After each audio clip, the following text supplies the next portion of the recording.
Good afternoon. Happy Monday. I am so sorry that I can't be there today. However, since you guys will have your test on Thursday, I didn't want to waste today. So I've done the next best thing, which is make our lesson as a video. So we're going to go through the note together. Hopefully everybody has a copy in front of them now. And of course, the downfall of this is that you can't ask me questions, and I also don't know how long to pause to let you write things down. So what we will do is you can designate somebody close to the front to pause the video whenever you need a moment, extra time to write something down, and then just pick up where you left off. And so, to get started, let's go through our lesson. So today is the last part, day 3 of 6.3. We are still working on transformations of the sine function, and today is all transformations together. So all the transformations that we did in the previous 2 lessons, we're now going to be able to put them together and make them into one set of transformations and make one final graph. So let's review what we've done so far. We've already looked last week at reflection, so reflection over the x-axis, as well as vertical stretch and compression. So those things, of course, are related to the letter A. So when A is negative, we'll have a reflection. And then we need to look at the absolute value of A. If it is bigger than 1, then we know we'll have a stretch. If it is less than 1, so like a small fraction or decimal number, then we'll have a compression. And remember, the absolute value of A gives you the amplitude, so it's directly related to what the amplitude is going to be, which we'll talk about in a little bit. We also looked at the other vertical transformation, which was the vertical shift. So our letter for that was D. If D is positive, then we know we're going to shift up. And if D is negative, we're going to shift down. So basically that D value is something that we're going to add or subtract from the Y values. Okay, one more transformation, the last one we did, was looking at the letter C, which is the only horizontal transformation that we're dealing with.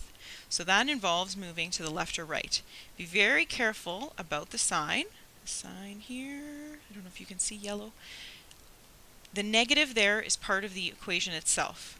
So that means when C itself is positive, you'll see that negative sign in the equation. And we will shift to the right. Let's change colors. But if we don't see that negative sign there, so if we see a positive sign there, that actually means that C is negative, and you will be moving left or subtracting from the x values. That will be important when we look at this mapping below. So first of all, now we're going to put all those things together. So we have A, D, and C. So all together as one set of transformations, similar to what we did in vertex form with quadratics, for example. We can combine them to make one transform sine function with 3 or 4 different things happening here. The fortunate thing about all this is we've already looked at these as well as pairs of these, so now it's just a matter of doing them all together, and we start in the same way that we did in our last 2 lessons. So that means we need the 5 key points on the base function. Hopefully by now you know these. We've done these day after day. So if I was there, I would ask you to raise your hand and tell me what are the 5 key points. Feel free to shout it out as we go. And let's put those in. Good. So remember, our x values are in degrees. So we have 0 degrees and our y value is 0. 90 degrees and our y value is 1. 180 degrees and our y value is 0. 270 degrees and our y value is -1, so we're down at a minimum, and then we go back up to 0 when we're at 360 degrees. So those we know. From here, if you want to start with that base function, you have some options. it is a good idea to consider doing the transformations sort of one at a time in a specific order. So let's take a look at a good idea if you want to follow an order. So certainly the reflection, number one, is a very easy thing to start with. You might also combine that with the change in amplitude, because both of those things are related to A.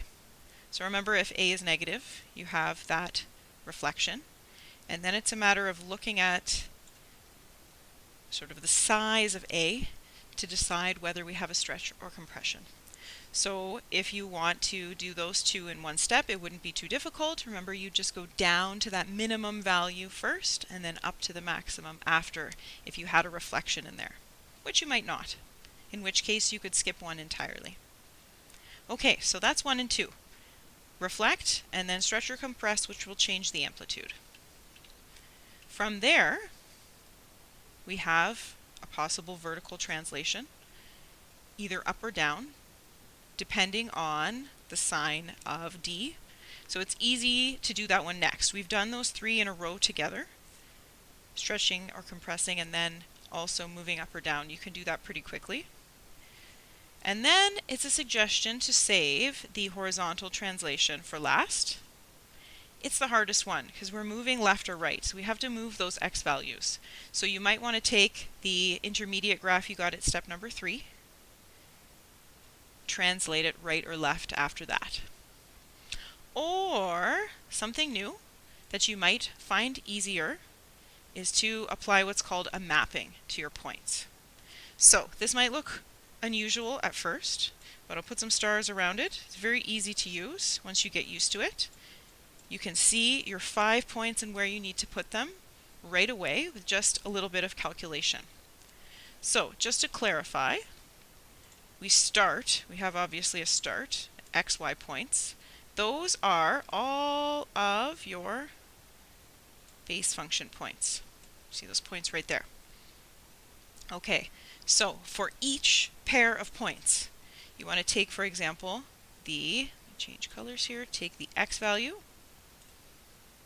You can see that there. This is the transformed function. The arrow is saying, okay, it's going to this new set of points. So I take that x value and I add c to it. And similarly, the y value, remember it has a few transformations happening. So we have to consider how a affects the y values. Remember, that's a multiplication. So we're going to multiply a by our y value. And then after that, don't forget about bed mass. You can shift it left or right by adding or up or down. Shift it up or down by adding or subtracting d. That will give you just 1 point. So that's just a little calculation with numbers. So we're going to do that in our first example shortly. So keep in mind that you're going to need to do this mapping calculation a minimum of 5 times for your 5 key points. So each pair is your x and y that you're going to put into this mapping. So we will do that shortly. I think it is best just to do that with an example. So I'll go through one example fully, and probably the second one we can take up when I see you guys again on Tuesday. So here we go. Let's take a look at our first example. First, we're going to list the transformations that we can apply to our graph of sine x, our base function, in order to give us the graph of this function here. So we have y equals -2 sine theta minus 45 degrees plus 3. So hopefully that doesn't confuse you too much. It doesn't have to be a theta, it could be an x. Okay, so let's look at what we're going to do in words. Let's list the 4 transformations. So we're going to follow the order that we had above. Okay, you don't have to, but it makes sense since that's the order we're going to use. So our first thing we need to consider is the fact that A is negative, so we're going to have a reflection. Then we want to look at the absolute value of A, or basically just the number without considering the negative sign. So that number, of course, is 2. So we're going to have a stretch by a factor of 2, which also means that our amplitude is 2. Okay, next, let's look at the d value. The d value is a positive 3. So we are going to shift or translate up 3 units. Last but not least, now we have a c value to consider. Remember, of course, this minus sign is part of the equation, so c itself is positive 45 degrees. So we are going to move right 45 degrees. Okay, so what I want to do is consider how these 4 transformations can be written in this mapping or mapping rule, we sometimes call it. So this will make our life easier. Let's give this a try on the next page. Before we graph, we're going to do all the transformations via the mapping rule. Okay, so take a moment to write these transformations down, and then we'll switch to the next page.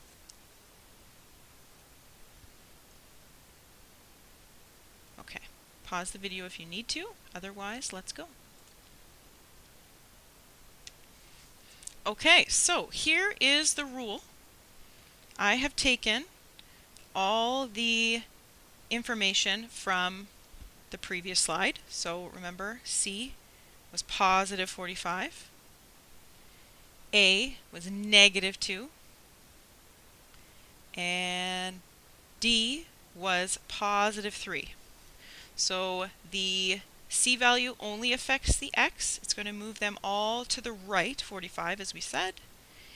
For the A value, remember, if you think about the order of the transformations we did before, I suggested that you first stretch and reflect, and then do your shifting after that.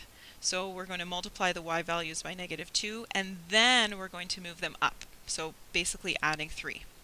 So remember, we need to do this for each point.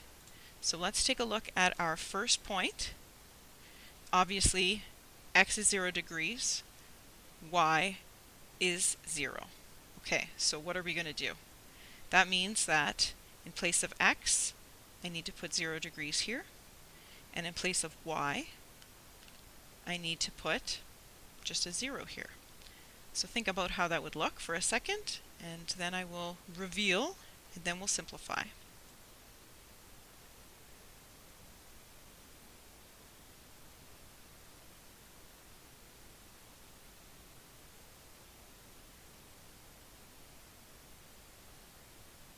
Let's start with this. Okay, so notice I replaced 0 degrees with X and 0 with Y. The first part is easy. We've done this kind of stuff before, right? I can add 0 and 45. No problem. So I'll do that. And then, there it is. And then I want to multiply negative 2 by 0. No big deal. That's just 0. And then add 3. And it's going to look like that. So that is my first point. That is the first point that I'm going to graph when we go ahead and graph below. However, how many more points do we need to do this for? We have 4 more points. So now would be a good time to pause the video again. And below the first point that I wrote for the base function, you need to list the other 4 base points, and then you need to list out their mapping. Of course, for the next one, you're not going to have 0 degrees anymore. You're going to put in 90 degrees, for example. You're not going to have 0 for Y anymore. You're going to have 1 for Y. So try that. Give that a try.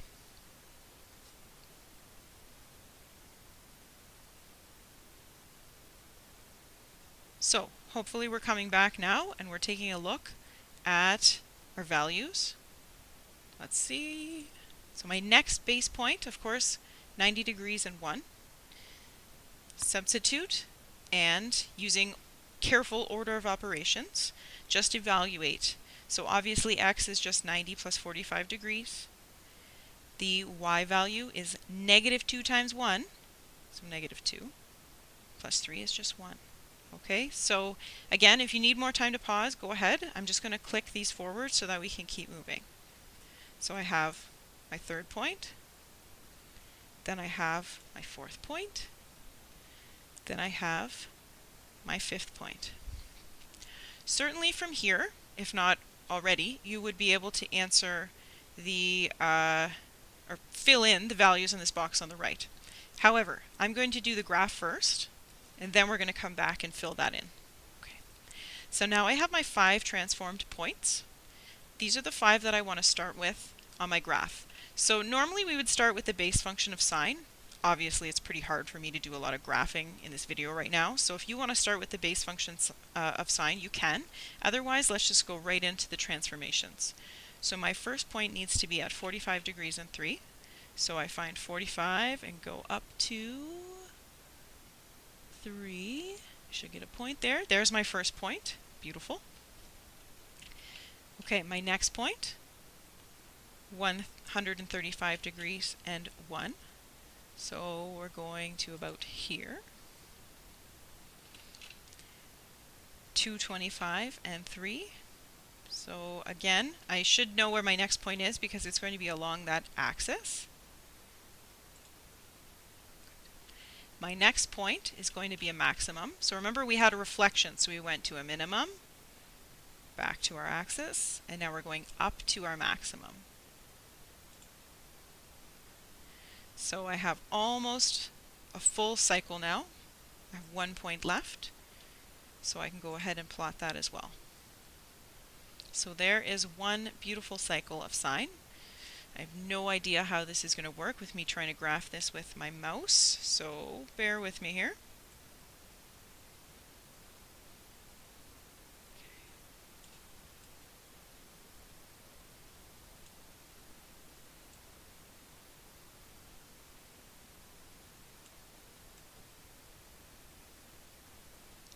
Beautiful. So that's not so much worse than me trying to do it on the board actually. Keep in mind, it looks weird to have this cycle just floating in the middle of the grid without continuing it farther to the left with all this space available. So I know that since I'm at 45, I need to go back.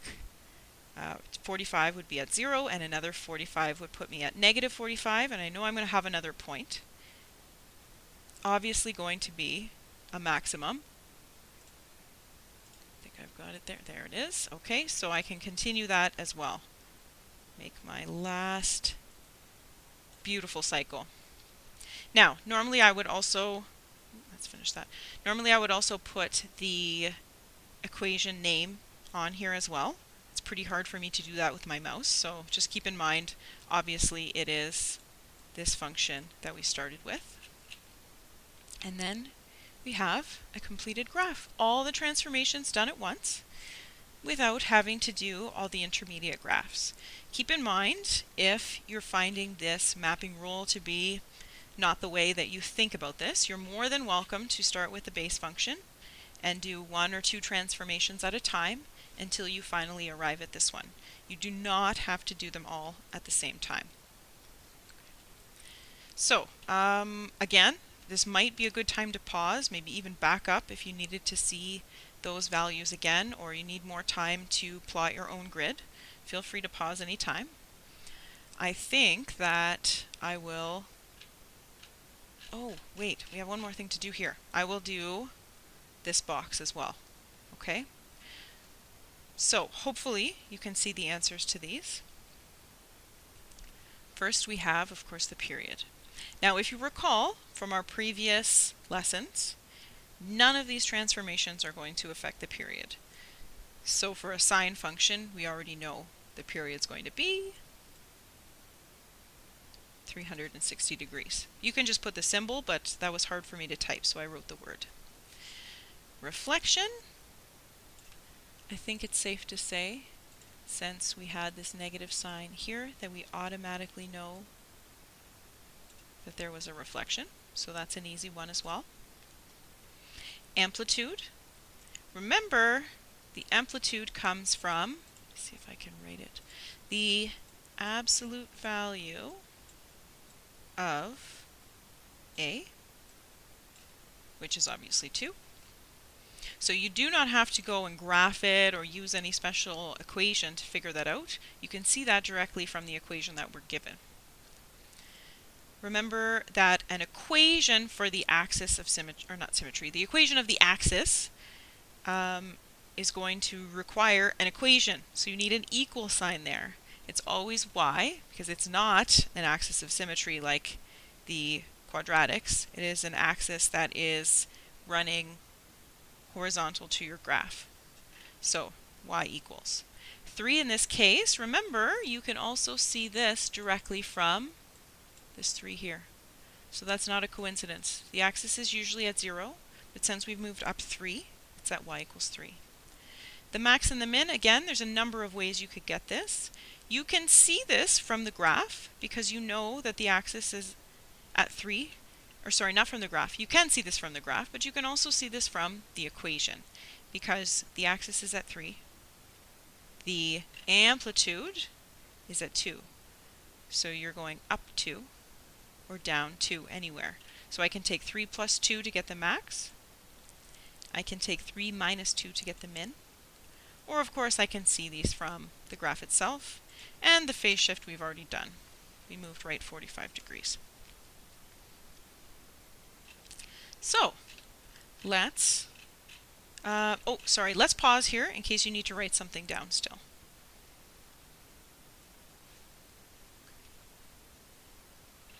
Okay, coming back to it. One more example. I think what I'll do here, again, is pause, or ask you guys to pause, and see if you can write the mapping for this one on your own. Now, if you want to list all the transformations first, that's an option. List what A is and what C is, being careful of the sign, and what D is, and see if you can put it all together into the mapping from there.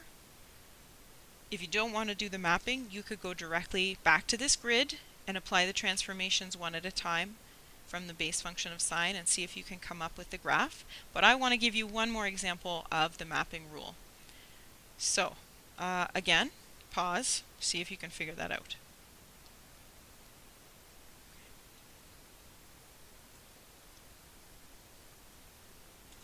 Okay, so very quickly, let's have a look.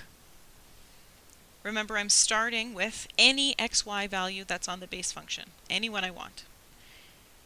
For each one, I need to take the x value and subtract 30. So remember, this is the same as, I don't know if I can write it, I'll try. Well, this should be an x. So it should be x minus negative 30.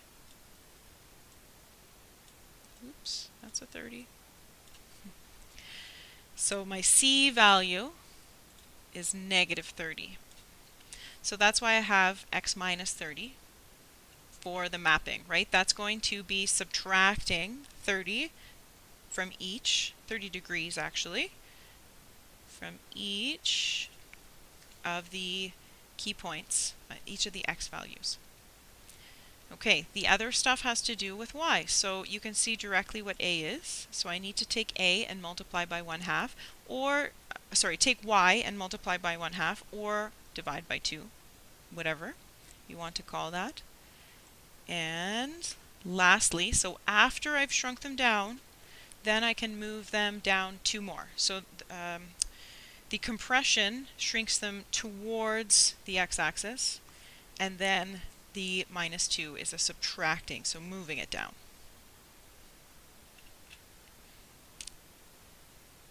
So, at this point, you should feel okay with substituting these in and getting your key points. So that's one of them. Again, if you want to pause and do the other 4, you can compare with my answers shortly. And what we'll do is take up the box tomorrow when I'm here again on Tuesday. So I'm only going to show the mapping, the rest of the mapping points, and then you can go ahead and try some of these on your own, try some of the homework, and we'll take it up. Okay, so let's see. Last 4 points. They take up a little bit more room because of the fraction I've written these y values as y divided by 2 instead of multiplied by 1/2, just to make it look a little cleaner for you. So there you have all the y values. The x values are pretty straightforward. You can just subtract directly. Okay, so that is quite a bit. As I said, see if you can fill this stuff in. See if you can graph it and fill in this table. What I'd like you to do is, look to the people around you and compare your answers and see if you got the same thing. And we will take it up tomorrow, obviously. On the next page, I have included some grids that you can use to do your homework on. So hopefully you use these if you want. Keep in mind there's no axis values for the y because I want you to choose the scale that you think is appropriate for the homework. Keeping in mind that using the mapping rule makes it very easy to see what kind of grid you need. Let me go back. So for example, for all of these, I know that my biggest values are all negative, okay? And I need to maybe count by 0.5 because I'm going down all the way to negative 2.5. So that can help me choose my scale. Same with my x values. I know sort of where those are going to lie, so I can see that I'm going to be probably filling this in with some additional cycles of sine to fill up the graph. So that's something to keep in mind as well. Okay, save that. You should all have, of course, your homework. Homework is on the sheet that I always give you for the unit. It's also posted at the front of the room. So please try to have a productive day. Tomorrow we will take the last of this up, and we will also finish 6.4, which is our last lesson. That way we have time for review and our test on Thursday. Don't forget about our test on Thursday. So thank you guys very much for listening to all of this, and I appreciate that you're going to get your work done while you wait for me to return. Have a great day, and I'll see you tomorrow.